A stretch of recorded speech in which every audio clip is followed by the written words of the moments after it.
All right, folks, welcome to According to Sam. This is episode 220. Thank you for tuning in and watching. Hope you guys have had a great week. Starting to feel like summer, at least around here. I know some of you guys are like, well, it's been feeling like summer for a while now, but where I live here in Southern California, starting to finally feel like summer. 6 months into 2024, and I have a great show for you guys today. I hope you've had a great week so far. I'm gonna have some fun today, and we're still talking about these 51 liars from our intelligence community that I've been talking about in our last two podcasts. This is a big story, and I want to continue talking about it because there's a lot more to talk about. This is a huge story because these are the people that are running our country. Again, these people have a policy going back to the quote from Tragedy and Hope that I shared with you in the last podcast, the last two podcasts from Carol Quigley, where he talks about a policy, a steady policy that is consistent over many different presidents. It doesn't matter who the president is. The goal and the policy is still pursued. It doesn't matter if it's a Democrat or a Republican. It's what we call the uniparty, the deep state. There are many names for it, but these guys are running our country.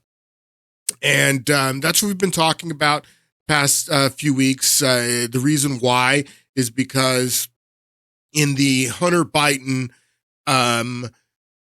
trial that just ended this week in Delaware, where Hunter Biden was convicted of a felony.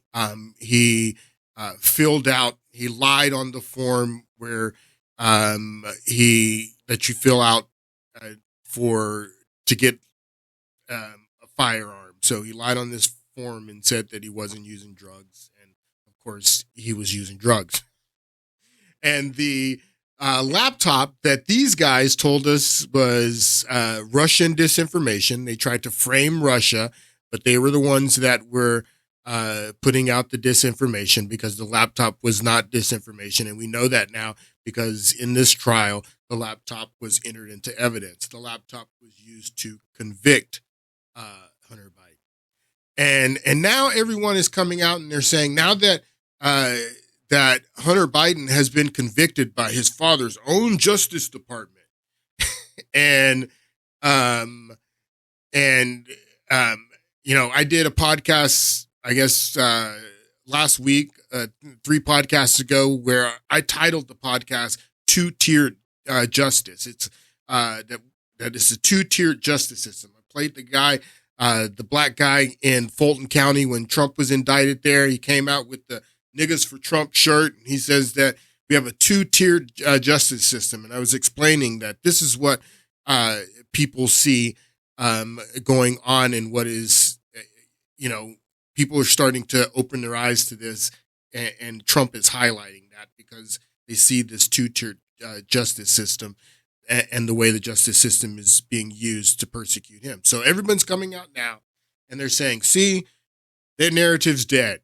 There's no longer, Republicans can no longer say that there's a two-tiered justice system. No one can say that there's a two-tiered justice system because, see, Hunter Biden's been indicted. And these people think that you're stupid. They think that you just can't look this stuff up, that they tried to offer him a plea deal a year ago. And the judge, this same judge in Delaware, blew up the plea deal. If Hunter Biden and this judge would have not looked into this deal that they were trying to pass, off on her, if she didn't, do a deep dive into it and ask questions about it, then Hunter Biden would have pled guilty to these 2 different charges. So he's still got to go to court in California on the tax charge because that was part of the plea deal. Let me explain all this to you. So the plea deal that Joe Biden's Justice Department was offering Joe Biden's son, the plea deal was to plead guilty to the gun charge and to the tax charge, both of these different charges. And he pleads guilty, pays restitution, and he's off. He walks. That's the deal that Joe Biden's Justice Department tried to give him at first. And now they're acting like, oh, now he's been convicted. You can't say it's a two-tier justice system. No, Joe Biden's Justice Department tried to give him a sweetheart deal at first on both of these cases. So he's just been convicted on one, and now he has to come out to California, and he has to go through the tax trial as well. But he's still being investigated for FARA violations. The Justice Department is still currently investigating him for acting as a foreign agent. That investigation is still ongoing, and it's been going on since 2018. That's the investigation that Trump was impeached for when he asked the president of Ukraine to assist the attorney general in that investigation. Take a listen to this clip. Let's get started playing some of these clips. I have a great show for you guys today. Take a listen. Meanwhile, there is a major development in the federal investigation involving the current president's son. Prosecutors have reached a plea agreement with Hunter Biden, who's expected to plead guilty to 2 federal misdemeanor counts of failing to pay his taxes. Misdemeanors, 2 felony misdemeanors is what they were going to get him to plead guilty to. Expected to plead guilty to 2 federal misdemeanor counts of failing to pay his taxes. He also faces a separate firearms charge that will probably... It's hilarious that Joe Biden's running around saying that people don't pay their fair share in taxes. Hunter Biden, who's expected to plead guilty to 2 federal misdemeanor counts of failing to pay his taxes. He also faces a separate firearms charge that will probably be dismissed if certain conditions are met. They were trying to dismiss it, and everybody's, oh, he's been indicted now. You can't say that there's a 2-tier justice system. They were trying to dismiss this, just plead guilty and dismiss this just a year ago. Two sources tell NBC News U.S. Attorney David Weiss, who was nominated by former President Donald Trump, is likely to recommend probation for the tax violations. But the U.S. Attorney did say in a statement the investigation was ongoing. Today, listen, he says that even though they were going to do this plea deal, Weiss says that the investigation is ongoing. So that's what happened. That's what the judge in Delaware figured out. That they were going to do this plea deal for the 2 different charges, the tax charge and the gun charge. But the FARA violation, the investigation into whether Joe Biden's son was acting as a foreign agent, that investigation was still ongoing. That was the rub. Former President Donald Trump is likely to recommend probation for the tax violations. But the U.S. Attorney did say in a statement the investigation was ongoing. Today, Hunter Biden's lawyer praised the government's handling. So Hunter Biden's lawyer praised the government's handling because they were going to give him a sweetheart plea deal. So how did this blow up? Because the investigation was still ongoing. How's the investigation going to still be ongoing if you're getting a plea deal? And that's what the judge in Delaware asked Hunter Biden when he went in to basically wrap up this plea deal.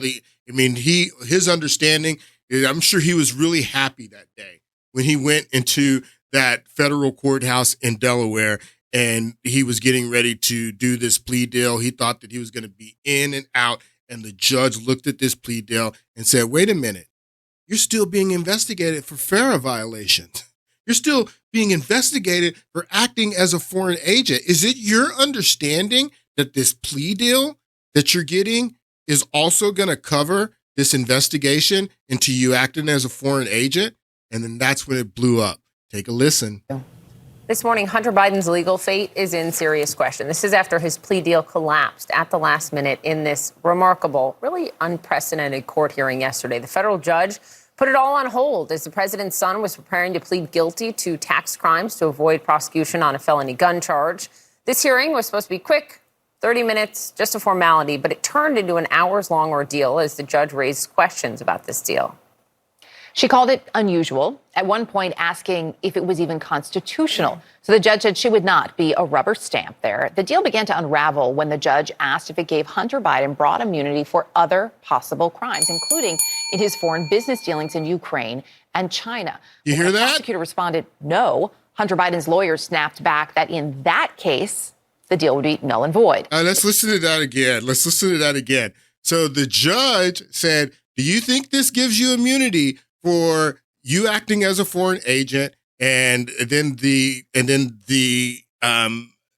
prosecutor, who had already says the investigation is ongoing, it's still going on to this day right now. He's still being investigated for acting as a foreign agent. He hasn't been indicted for that yet, but he's being investigated right now to this day for acting as a foreign agent. The investigation is ongoing. So when she asked this question, then the prosecutor says, no, it doesn't cover the foreign violations. And that's when it blew up. Take a listen. The judge asked if it gave Hunter Biden broad immunity for other possible crimes, including in his foreign business dealings in Ukraine and China. But when a prosecutor responded, no, Hunter Biden's lawyers snapped back that in that case, the deal would be null and void. So that's how Hunter ends up in this case that he was just indicted on. Because it wasn't because there isn't a two-tier justice system and everything is fair. See, no, it's because this judge didn't let this thing, pass by, and without reading it, and she read it and asked a few questions, and it blew up. That's what happened. And listen to the media. The media is so dishonest, people. The media is just so. This media is so dishonest, and that's a real theme. And what I enjoy doing in this podcast is doing the job that our media should be doing, because our media, they are just propaganda arms for the political establishment. But listen to the narrative on CNN now after the conviction.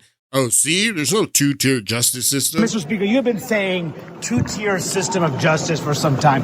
Here's the president's son being convicted on 3 counts. Doesn't that undercut your claims? It doesn't. Every case is different, and clearly the evidence was overwhelming here. I don't think that's the case in the Trump trials, and all the charges that have been brought against him have been obviously brought for political purposes. Hunter Biden is a separate instance. Does this verdict, Alyssa, take the steam out of the Republicans' baseless claims about the weaponization of the U.S. Justice Department? No, Wolf. Of course, Wolf. It absolutely undercuts it. Just taking a step back, we're in uncharted territory here, where the same Department of Justice that indicted Donald Trump in the Mar-a-Lago documents case and in the January 6th case also just convicted the sitting president's son of a crime through a jury. But they tried to give him a plea deal first. But they tried to give him a sweetheart plea deal first. And they don't think that people are smart enough to remember a year ago. It was just a year ago that they were trying to give him this sweetheart plea deal. And they don't think that people remember that. Oh, of course, this just undercuts their narrative. It's a clown show. It's an absolute clown show. Donald Trump in the Mar-a-Lago documents case and in the January 6th case also just convicted the sitting president's son of a crime through a jury. This, if anything, underscores that our justice system works without fear or favor, despite the imperfections of it. It is something that works to be objective. And I think it dramatically undermines this claim that it's a weaponized system. Oh, yeah. It dramatically undercuts it. It dramatically undercuts it, is what she says with a straight face. This woman is a propagandist, an absolute propagandist. Now, here's some more. All these clips come from CNN. I got a lot of CNN today because they're the biggest propaganda arm of the political establishment. It's ridiculous. But this was on the evening when Hunter Biden was indicted. And this woman had Andy McCabe on. We talked about Andy McCabe a little bit in the last podcast.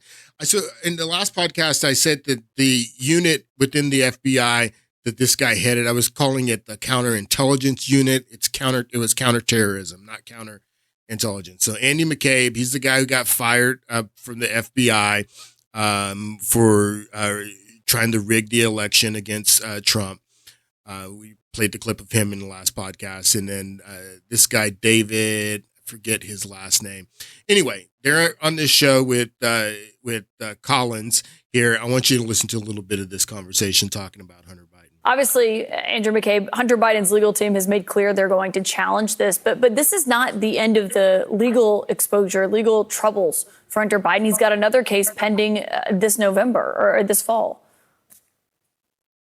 Yeah, Caitlin, he's not out of the woods by a long shot. The case that he has coming up in September on the tax charges is a very serious case, and it's one that they tried to give him a plea deal. Threat of they tried to give him a plea deal on that one too. Now, of course, he'll go into that case having already been convicted of another felony, so he's no longer considered a first-time offender in the resolution of the tax case, which could make his penalties, if he's convicted, even more intense. Okay, so you do believe, Andrew McCabe, that it could impact the outcome of that case potentially? Yeah, there's no question. He goes into that case now as having been recently convicted of another totally unrelated offense. So that's not a good thing for him. I think it was interesting that Weiss made those comments about the fact that Hunter Biden should not be held more accountable than anybody else. There's no question that this trial was conducted in the way you would expect to see any criminal trial conducted. The prosecutors had an overwhelming amount of evidence. Their case went in very smoothly. The defense had a very, very limited kind of range of motion to work with here, trying to get the jury to basically thread the eye of a needle and focus on the fact that, Hunter allegedly wasn't taking drugs the day he bought the gun. That was kind of a Hail Mary pass that obviously didn't work for them. All of that aside, despite the validity of this jury verdict, I think Mr. Weiss is going to have some really tough questions to answer in the long run about the broader decisions that he made along this path, about why he offered such a favorable plea deal that he then walked away from and wouldn't give back to the defendant when he asked for that initially. So there's a lot of questions. McCabe doesn't understand. What is he? So he's saying here, why did he offer such a good plea deal and walk it back? Because let me tell you why they did the plea deal. They did the plea deal on the gun charge and on the tax charge because he wanted to continue doing the investigation into Hunter working as a foreign agent. And there's not going to be any indictments on that until maybe if Trump comes in and he indicts on that, because those are the crimes that tie Hunter Biden's crimes to Joe Biden. The acting as a foreign agent, because he was acting as a foreign agent, selling access to his father when his father was vice president. So there's not going to be any indictments on that. So that's why Weiss was offering this sweetheart plea deal, and then why he walked it back is because the judge called him out on the foreign agent part of the investigation that are still ongoing. Why Hunter Biden was held to this standard, maybe prosecuted in a way that most other defendants who might be, who are allegedly involved in similar conduct would not have been held to the same standard. So those questions are still, I think, hanging out there for Mr. Weiss. David we don't Eric often see a case like this brought, as we've noted and looked at the historical context. David, can we talk about how the Trump campaign responded to this today? Because obviously Republicans talk about Hunter Biden a lot, but this, I noticed this today with the Trump campaign, where they first released a version of a statement on what happened, criticizing Biden, criticizing his family, essentially saying that Hunter Biden should have been charged with other things. But at the end, on the initial statement, they said, quote, "As for Hunter, we wish him well in his recovery and legal affairs." Okay, but then they retracted that and put out another one, striking that last line and no longer wishing him well, and then kind of rescinding the statement altogether. What do you make of that? Yeah, well, Caitlin, I like the first version better, right? Obviously, nobody wants to see anybody languish in addiction and spiral downward any more than they already have been, and it is well chronicled on the laptop. And as Andrew pointed out correctly, September 5th Hunter Biden stands trial again on these tax charges, which are much more serious. There's 7 charges, I think 3 felonies and 4 misdemeanor charges that he's facing for not paying over $1.5 million in taxes over a 5-year period on $7 million earned. And so he's in for some rough sledding ahead. And to your earlier to Evan's point earlier, it's going to be right in the middle of the campaign. September 5th, is kind of right when people are getting ramped up in campaign season. And that's going to be weighing heavily on Joe Biden's mind. He's not campaigning. And it's going to be in the news every day as Americans, are contemplating what they're going to do. I don't think it's going to have a dispositive impact on who votes for whom. But, Republicans are going to point back to the laptop and the 50 plus, national security individuals who said the laptop was Russian, Russian interference campaign. Disinformation. They said it was disinformation. The FBI said laptop was real as real could be. So real as real can be. Provide a bunch of fodder for the campaigns, for the Republican campaign moving forward this fall. And I just want to know, when we've had any of those officials who've signed that letter, James Clapper, Brennan. James Clapper works for your network. What are you talking about? So this is hilarious what she says. She says, when we've had those guys on who signed those letters, who's she talking about? She's talking about these guys. These guys right here, the 51 liars who lied and said the laptop was disinformation. So Miss Collins here is saying, oh, you're bringing up the 51 intelligence agents that lied. When we've had those guys on, we've asked them about it. James Clapper works for your network. Who else does she name here? Clapper, Brennan.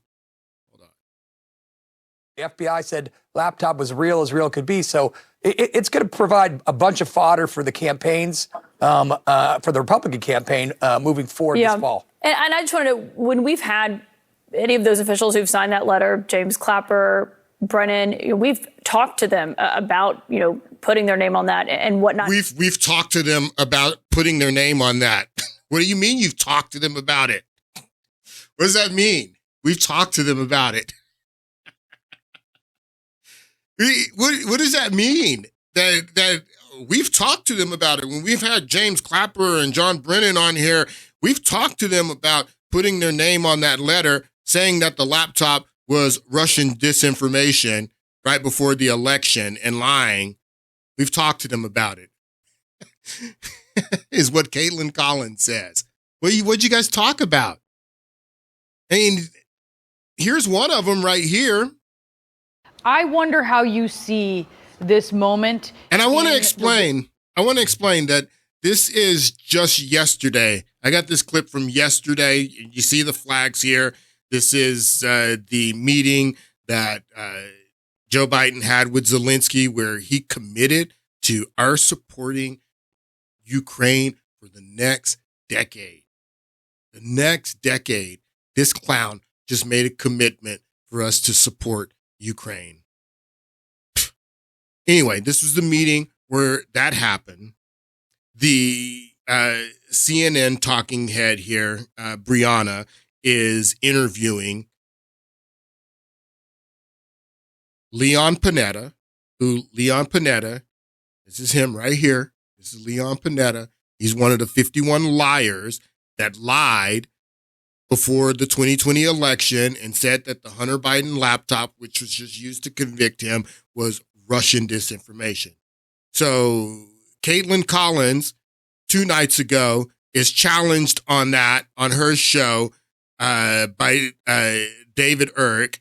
And she says, we've talked to them about it when we've had them on the show. We've talked to them about, well, this is the first interview with one of those 51 liars that I've seen since the laptop has been used for evidence to convict Joe Biden's son, that any of these 51 liars has been on CNN, ironically, the day after that Caitlin Collins makes that claim that we've talked to them about this.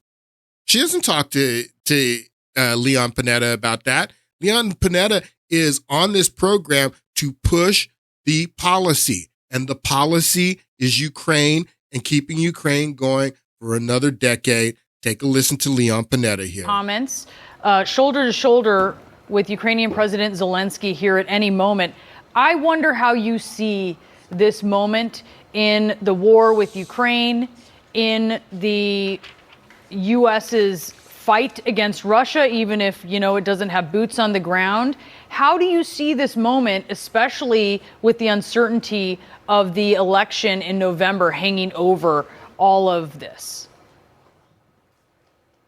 I think it's a very important moment for the United States and our allies, our G7 allies, our NATO allies, to be able to make very clear that the United States and our allies are going to continue to provide the necessary weapons to Ukraine so 10 years. They can be successful in stopping the Russians.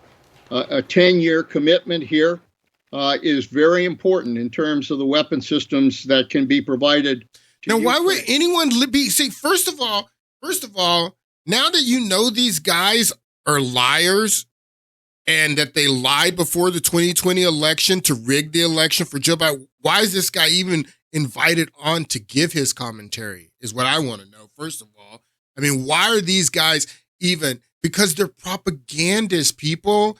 They know that these 51 liars lied before the 2020 election to rig the election for Joe Biden. And not only do they know that, they were in cahoots with them. They support them. When Kristen Collins says that we've talked to them about it on the show, what do you mean? You've allowed them to explain themselves on your program without any pushback. That's what she means by we talked to them. Yeah, we brought them on and we've allowed them to explain themselves without any pushback. That's exactly what she means by we've talked to them. But they'll continue to invite them on. Here's Leon Panetta saying, we need to continue supporting Ukraine against Russia for another 10 years. Does the fact that, the election could impact on things, is that a threat here? Of course it is a threat. But the issue then becomes whether a new president is going to be serious about protecting our national security when it comes to dealing with the Russians. Now listen what this guy's saying. Is the new president, talking about Trump, of course, that's the question, is a Trump presidency, does that, throw a monkey wrench potentially in this Ukraine deal? And he says, yes, that a new president and a new policy could throw a monkey wrench into our plans. That's what Carol Quigley says in Tragedy and Hope, that the parties need to be the same. They need to pursue the same policy without leading to any extensive shifts in policy, that there is a policy that we are pursuing in Ukraine. It is our policy, and we need to make sure that policy stays consistent. That is why Leon Panetta is on here pushing the policy. And even though CNN knows that he lied before the 2020 election, they're bringing him on to push the policy. To Ukraine. Does the fact that, the election could impact on things, is that a threat here? Of course it is a threat. But the issue then becomes whether a new president is going to be serious about protecting our national security when it comes to dealing with the Russians. That's a test security that will face. You guys are putting our national security further at risk. I mean, you guys are the ones that are a threat to our national security, not Russia. As elected president of the United States. Well, let's say it is Trump, and this 10-year security deal coming out of today is something he reneges on. What would that mean? Well, he was on the Hill today talking to the majority leader, Mitch McConnell, and talking to other Republicans. There are a majority of Republican senators who strongly support our assistance to Ukraine. Listen to and notice how he said there's a majority of Republican senators. I mean, by fractions. I mean, the Ukraine aid package, when it was first voted on, there were more Republican senators voted against it than voted for it. But I don't know what Mitch McConnell did to sway. I guess it was about 9 or 10 Republican senators to change their vote when they voted on it just a few weeks ago or a month ago. So he's right. There's more senators now, that Republican senators, that are for this Ukraine aid. But in the House of Representatives, more members of the House of Representatives voted against it. So, and more Republican voters voted against it. But it doesn't matter what Republican voters want. It doesn't matter that the Republican voters say we throw the rascals out. You can't throw the rascals out, because you get new rascals without leading into any profound or extensive shifts in policy. The policy stays the same. It doesn't matter what the electorate wants. This guy is sitting here saying more Republican senators support foreign aid, so that's it. We don't have a bicameral legislature with two bodies. The more Republican senators support it, so that's something that Trump's got to understand. No, the people don't support it. The House of Republican House does not support this aid. There are a majority of Republican senators who strongly support our assistance to Ukraine. They're the ones that are going to have to step up and make sure that Trump stands by our commitment to provide the weapons necessary in order for Ukraine to defend itself. So, it's going to be shaky. Trump can be very chaotic in the way he deals with national security. But like all presidents, he's got to know that his basic support in the Congress, both in the House and the Senate, that's a lie, is one that supports providing military aid to the Ukrainians and stopping Putin from his aggression in Ukraine. So I don't know why they're bringing this guy on CNN. Actually, I do know. They're bringing him on to lie, but he is a proven liar. We know he lied before the 2020 election to rig the election, even though the laptop is being used now as evidence to convict Joe Biden's son. And this guy he's got egg all over his face. CNN doesn't mind bringing him on to lie to the American people more. And then he sits here in this interview and lies and says the majority of Republicans in the House of Representatives support aid to Ukraine, which is an absolute lie.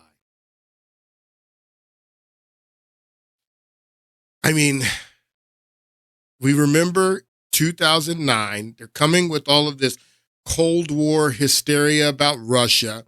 And we got Russia docked in Cuba during military drills with nuclear subs in the middle of the Caribbean, and all of this Cold War tension being ratcheted up. I mean, people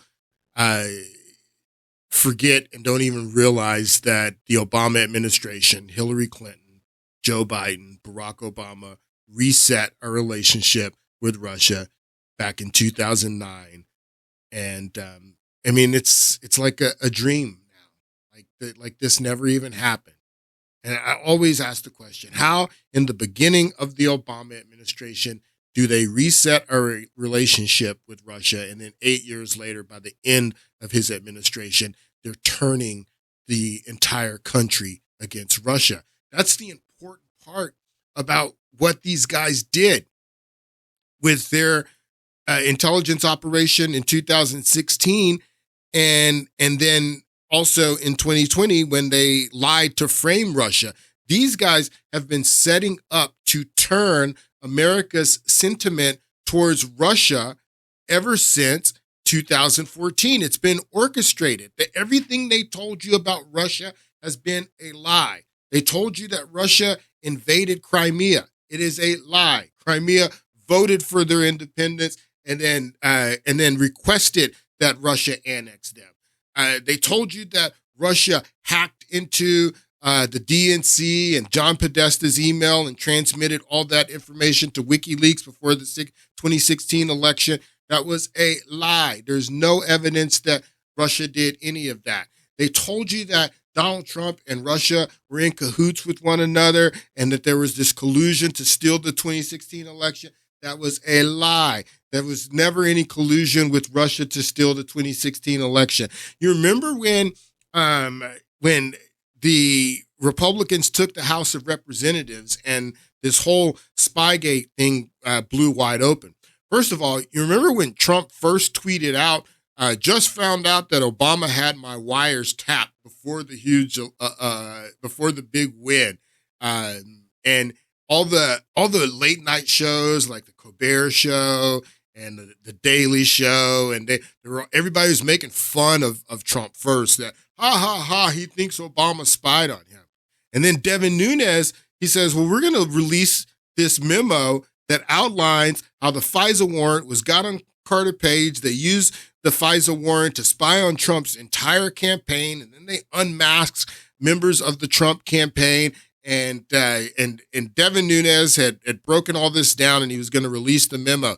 They told you release the memo was Russian disinformation. Everything was coming from Russia. So these guys, they give everything that happens that is against the establishment. Russia becomes the boogeyman. Russia becomes responsible for this memo that Devin Nunes wanted to put out. Russia becomes responsible for everything. Everything. If there's anything, they just start blaming Russia for anything. Russia became the Emmanuel Goldstein.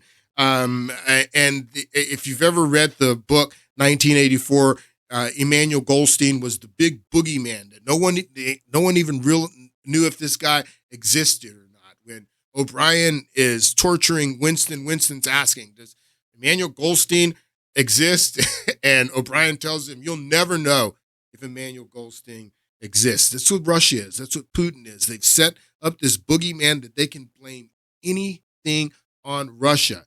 And it's so ironic that these guys work so hard to do that, to frame Russia, and then to turn the nation's sentiment against Russia. That if Russia is responsible for Hillary Clinton, this icon, the first female president who has the potential of being the first female president, and this vile man like Trump beats her, and then Russia is responsible.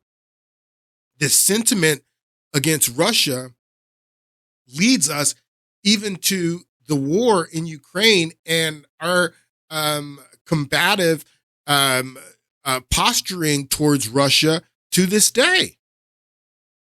And Trump said many times that he wanted to have a friendly relationship with Russia. Why couldn't Trump's foreign policy be to have a friendly relationship with Russia, just like the Obama administration? The Obama administration set out to have a friendly relationship with Russia when they first came into office. Why is it not okay for Trump to have this same foreign policy? Today, in anticipation of this important meeting and our time here together, I wanted to present you with a little gift which represents what President Obama and Vice President Biden and I have been saying. And that is, we want to reset our relationship. And let's do it together. So we will do it together, okay? So they reset our relationship, and then just 8 years later, they're turning the entire country, using lies and using propaganda and intelligence, fake intelligence like the Steele dossier. They're setting all this up to frame Russia, to turn the nation against Russia before Trump comes in. All right, so with the remainder of the podcast, let's talk about Joe Biden and what's going on with Joe Biden. And we're going to switch gears here a little bit. This article came out about a week ago in the Wall Street Journal, and the entire political establishment, the media, everyone was freaking out because of this article. The headline here: Behind closed doors, Biden shows signs of slipping. Participants in meetings said the 81-year-old president performed poorly at times.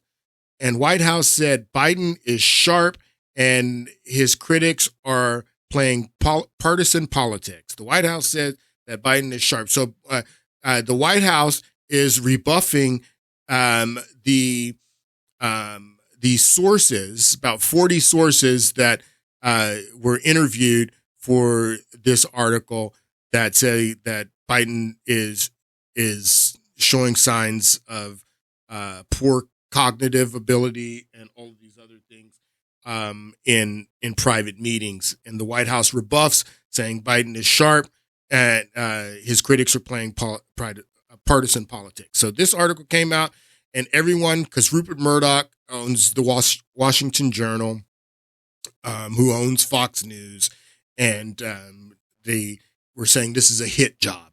This is a hit job on Joe Biden, and this made a huge stir because people are saying that Joe Biden is old and that he's losing it. Behind closed doors is what people are saying. And that's significant because, well, we'll talk about why that's significant here in a moment. Let's listen to Breaking Points and Shaker and Crystal Ball covering that article. Now, as Crystal said, the Wall Street Journal really poked the hornet's nest here by reporting the most obvious story in the world. Let's put it up there on the screen. Behind closed doors, Biden shows signs of slipping. Wow, really? Just behind closed doors? That's the only place?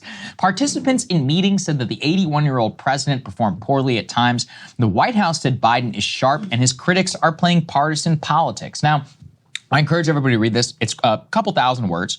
What they do is they have compiled this piece for 3 separate meetings focusing on Ukraine aid, on debt ceiling aid, and previous economic negotiations and others that compile in concrete terms how and when the exact circumstances of Biden kind of losing it manifest themselves in private meetings. Because that's always been the spin. Yeah, in public, he may lose his step every once in a while, but he's always sharp. Been the spin. He's there. He's a dynamo. Behind closed doors, let me tell you, he's a dynamo. And there, Crystal, I mean, really what comes through here is just the Pravda-esque nature of how they want to deny reality. For example, 41 people, as I said, were interviewed for this piece, including many Democratic lawmakers who shared details and recordings. 41 sources for this article, and a lot of them are Democrats, like he said, that it says, look, this guy's losing it behind closed doors, and you told us that he was great behind closed doors. One of those congressmen,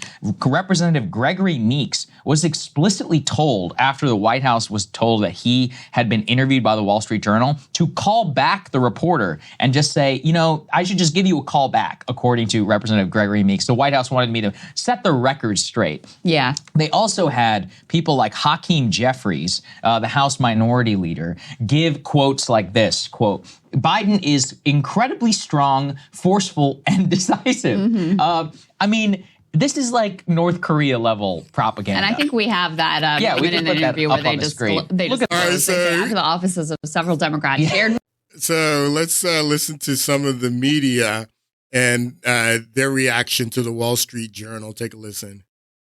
Regime apparatchiks, basically Morning Joe here, Mika and Joe Scarborough, absolutely losing their minds over this Wall Street Journal story. Let's take a listen. People around Mike Johnson and admit that this was basically House Republicans whacking. Why didn't they just ask Marjorie Taylor Greene? Well, exactly. Why did? They could have. And Lauren Boebert. Yeah, see both those guys right there? I've spent time with both of those guys privately. So what these guys are saying, let me just set it straight here. That what Mika Brzezinski and Joe Scarborough are saying here, they're refuting this article that say that Joe Biden is losing it behind closed doors. These guys are saying that the article is BS and that it's not true, that Joe Biden is not losing it behind closed doors. That's the argument that these people are making. Yeah, see both those guys right there? I've spent time with both of those guys privately. I've spent time with Biden and Trump privately. I've spent time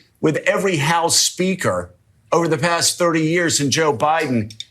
I'm not just It's just not close. If you want to talk about international affairs, if you want to talk about how to get bipartisan legislation, Joe Biden is light years ahead of all of them. So all of the media came out to rebuff this story and say that it was BS, that Joe Biden is sharp. Now, if you remember the special counsel investigation with special prosecutor which was appointed by Merrick Garland to look into Joe Biden's document cases, the documents that he had in the garage by his Corvette. He had documents all over his house. He shared them, all these documents with sensitive information with this ghostwriter. And her report comes out, and Merrick Garland releases the report, the transcript, and he releases the entire thing. And he wanted to show transparency and be open, so he releases the transcript. And then the biggest thing in that, the releasing of that report became special counsel saying that Joe Biden's basically too old to prosecute, that he'll get up on the stand and, I'm a feeble old man. I didn't know what was going on, is what says. So despite the fact that Joe Biden did commit crimes, says that he wasn't going to prosecute him because he was too old. So that became the big story. Joe Biden's too old to prosecute. He's too old to be president. And if you remember, I think it was during that week when John Leibowitz comes back to The Daily Show that same week. Remember, Joe Biden came out and gave that press conference, which was a nightmare. And, this controversy about him being too old and being out of it has been building for a long time. But I want you to check out this Daily Show report that John Leibowitz did around that time when her report came out. Take a listen. Of the country to ever run for president might have some of these challenges. Now, Democrats will say that any criticism like this, especially of Biden, is unfair because you just don't know Biden like they know Biden. President Biden, who I've been around numerous times just in this last year, is sharp, he's focused, he's bright. He is sharp, intensely probing, and detail-oriented and focused. This is a man who is sharp, who is on top of his game, who knows what's going on. He's smart, he's on his game. I was in almost every meeting with the president, and the president was in front of and on top of it all, coordinating and directing leaders who are in charge of America's national security. Not to mention our allies. He's coordinating and directing leaders, is what Kamala says. And directing leaders who are in charge of America's national security, not to mention our allies around the globe. That's scary. Did anyone film that?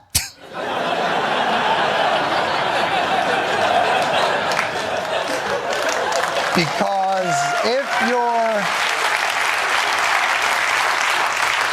if you're telling us behind the scenes he is sharp and full of energy, and that's what they're telling us, control and leading, you should film that. Yeah, that's what they're telling us, is that behind the scenes this guy is sharp as a tack. That's what they're telling us. But that's not what's on film. That's not what's on film at all. This is what's on film. This was just 2 days ago. This is Joe Biden. Take a look. This is what's on film. It's hilarious because everything, this clip has gone viral. This is just yesterday at the G7 in Italy. And you can tell that that Meloni here, the PM of Italy, that she's been charged with the task of being Jill Biden for the time. So she's got to keep Biden in line. I wonder if they drew straws or what, how they came to pick Meloni here as being the caretaker of Joe Biden. But she's obviously the caretaker. You see, when this guy starts wandering off, that Trudeau, he whispers a little something to Meloni, like, there he goes again, go get him. And then she has to go get this fool. This is what's on tape.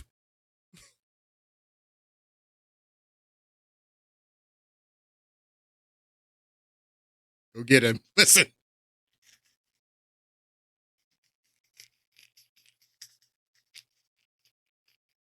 This is what's on tape. This is what's on tape. So I can just imagine what's behind closed doors. This was a Juneteenth celebration at the White House just the other day. Look at this guy.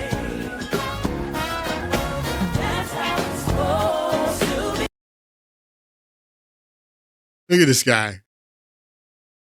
This is what's on tape. This is what people are saying.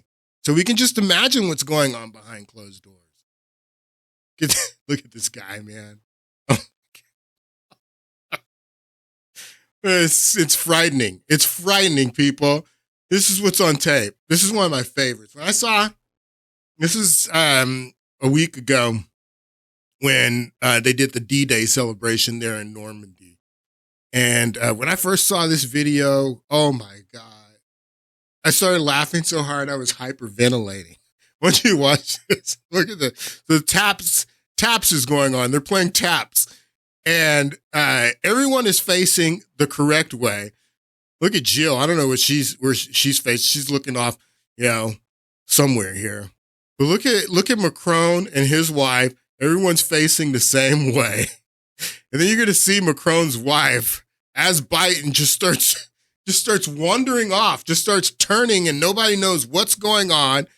And then out of nowhere, Jill puts her hand on her heart, and then Macron, he doesn't realize he's the last one that realizes what's going on. He's like, what's going on here? And then they all turn the wrong way to follow what this doofus is doing. This is the most hilarious clip.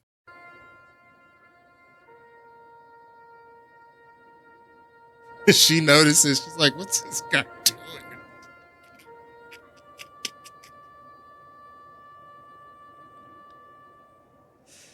Oh my God.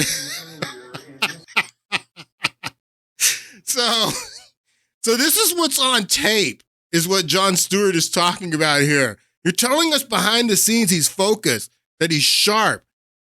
Why are we seeing that? So if we're not seeing that, the House of Representatives are saying that now the Republicans in the House, they're saying, well, a good way to determine how Joe Biden is behind closed doors is to get the audio tape of this interview that he did with Special Counsel Hur. Let's listen. Let's see how sharp he is behind closed doors. And the Democrats, the same Democrats, they're telling you this guy's sharp as a whip, behind closed doors, focused, leading, telling people what to do. This guy, they're saying, no, we're not going to release the audio tape. We already released the transcript because, we want it to be, fully transparent. Well, that's great. Now, release the audio. Why won't you release the audio? I mean, first of all, why even record the interview if you're not going to release the audio? You've already been transparent by releasing the transcript. Why don't you release the audio now? And these same people that are telling you that the Wall Street Journal article is a lie and that your eyes are lying to you and everybody's lying to you, that this guy's sharp as a whip behind closed doors, they're saying, no, we're not going to release the audio because the Republicans will use it for politics. This is a clown show, people. Take a listen. On this vote, the yeas are 216, the nays are 207. The resolution is adopted. Without objection, the motion to reconsider is laid on the table. That's it. Gavel making it official. The Republican-led House of Representatives has just voted to hold Attorney General Merrick Garland in contempt of Congress by a vote of 216 to 207. The vote coming because Attorney General Garland is not turning over the audio recordings of the special counsel's interview with President Biden. Special counsel Robert Hur, he investigated Biden's handling or mishandling, I should say, of classified documents.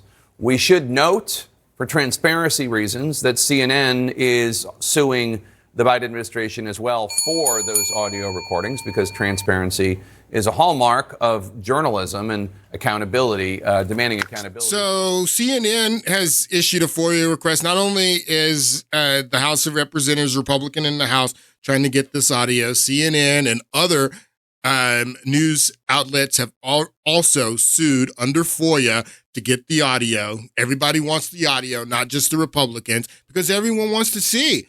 I mean, is it true?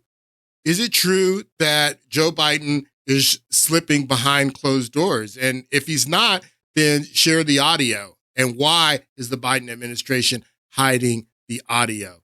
Have a few more minutes here. Let's listen to this clip. This is Maria Bartoloma.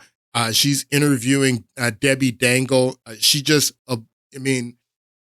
woman, she just fillets Debbie Dangle in this interview. Take a listen. Welcome back. The House holding Attorney General Merrick Garland in contempt of Congress over his refusal to hand over the Biden-Hur audio. I spoke with the Speaker of the House, Mike Johnson, just moments ago, and why he wants that audio. Watch. We know that this White House heavily edits things that President Biden says, and they have a history of that. Absolutely. And so we have a responsibility of oversight to ensure that what Robert Hur did and what the decision that he made not to prosecute, what's obviously clear violations of the law, was justified, and that the transcript that they gave us matches the audio. That's a very simple issue, and we are certainly entitled to the information. And it's very well justified too. You made the decision not to prosecute him, but you outline all these crimes that he committed, then you have to be completely transparent. You have to release this audio. It's being sought. Joining me now is Michigan Congresswoman Debbie Dangle, a member of the House Energy and Commerce and Natural Resources Committees, as well as the Select Subcommittee on the Coronavirus Pandemic. Congresswoman, great to see you again. Thanks so much for joining me. Your reaction to what you just heard and to this vote? Look, I think that yesterday's vote is a continued politicization of going after various secretaries. I actually have a great deal of respect for our Attorney General. I do not think he was playing games. I think there was an investigation. He did not find cause. Republicans didn't like the outcome. And I would really ask us, Maria, on all sides, we had to stop. We had to take a deep breath and stop politicizing people that are in public service. This is a gotcha moment, really. It's not going to go anywhere. We need to be working together on a lot of bipartisan issues that need us working together to solve a lot of problems. And I think a lot of people feel that way. I agree with you on some level for sure. But have you told the FBI that? I mean, do you think that there's been a political attack on President Trump since he first entered Washington in 2015? I think that... What's the answer?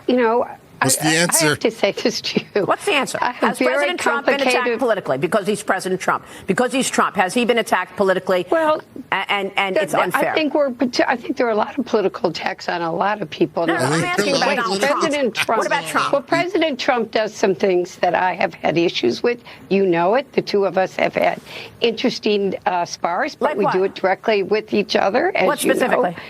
I think he does some things. I think the way that he goes after people, I think the way that he sometimes twists the facts. Right, but I'm asking about that on him. He was the convicted of 34 counts in a court of 34 counts of lawfare, baby, in a due process by a jury of his peers. What was the crime? What was the crime, Congresswoman? What was the crime? Yeah. The crime was that he lied to people. He manipulated payments that were being made. He violated the law in terms of why was he making these payments. Do you see any similarity? Do you see any similarity to the 51 intelligence officials who lied about the Hunter Biden laptop right before the 2020 election, calling it Russian disinformation? Hunter Biden, by the way, we have a problem on all sides with Russian disinformation. Listen, the only thing she heard was Russian. Downplay. Listen, the only thing she heard was Russian disinformation. Like she didn't even put it together. Like, I mean, the lights are on, but nobody's home here. She doesn't even put it together. The question that Maria is asking about these clowns who lied before the 2020 election and said that Hunter Biden's laptop was Russian disinformation. She's asking, is this the same thing that happened when these 51 liars lied before the 2020 election and interfered in that election? Because the crime that Trump was charged with essentially was election interference. So she's asking, is it the same thing? And then the only thing she hears when she's asking about these liars lying and saying the laptop is Russian disinformation, she hears Russian disinformation. Is like, I would never downplay that. These people are clowns. Election, calling it Russian disinformation. Hunter Biden, by the way, we have a problem on all sides with Russian disinformation. No, we don't have a problem with Russian disinformation, Dangle. We have a problem with American disinformation. That's what we have a problem with. We have a problem with American disinformation. We don't have a problem with Russian disinformation. Sorry. I'm never going to downplay. I think we But have real specifically, the Hunter problems. Biden laptop was real. They signed a letter saying that it was Russian disinformation. Convicted. Is that a similar situation to what President Trump was just convicted of? Hunter Biden was in a court and convicted. No, that was gun charge. That was a very separate situation, different situation. I'm talking about the Hunter Biden laptop. Right before the 2020 election, 51 intelligence officials signed a letter saying it was Russian disinformation. They lied. Hid the truth before the election. Is that similar to what Trump was just charged with? You know, there's an investigation going into that. There's no investigation. I don't have the facts. There's no investigation into that. About this laptop in the coming months. I'm not privy, Maria, and about what was on there, what wasn't. Right. What no, happened, I'm just asking if it's a similar situation. Is it a similar situation? I mean, just in the interview, this woman is obviously dumb. I can't believe that this woman is representing one of the 435 districts. I mean, the people in that district must really. And here's another one too. Here's another one. Jasmine Crockett. She represents a district in Dallas. Take a listen to what she says when she's asked about releasing the audio. I mean, Congresswoman, we should note CNN is among those who have sued for access to these recordings. The transcript, of course, is public. The audio is not. Why shouldn't the audio be released? I think that it's been made clear. We know that there is a real concern as it relates to alterations and fakes, especially coming from this side. We just heard from Donald Trump how he basically wanted to signal to Russia, and he said, hey, if you're listening, Russia, right? So we know that there's a big concern about disinformation and misinformation, and she's blaming Russian disinformation that we can't release it because of Russian disinformation. Do you see what I'm talking about? That what these guys did, they made Russia the scapegoat for everything, every single thing. That now even releasing the audio of Joe Biden in his own words is Russian disinformation, is what this dingbat just said. I have a few more clips. I want to get through them. This was Donald Trump yesterday speaking at the Capitol, and I want you to take a listen to what he says. A great meeting. There's tremendous unity in the Republican Party. We want to see borders. We want to see strong military. We want to see money not wasted all over the world. We don't want to see Russian ships right off the coast of Florida, which is what they are right now. That's unthinkable. So Trump sounds fine. He sounds completely coherent and focused. But now the Democrats are coming out with the story that what you see with Biden with your own eyes, him slipping in public, don't believe that because he's focused. He's sharp as a tack in private. But when you see Trump with your own eyes in public, he seems fine. But now CNBC and Sorkin here have come out with the story that behind closed doors, Trump is the one that's slipping. It's a clown show.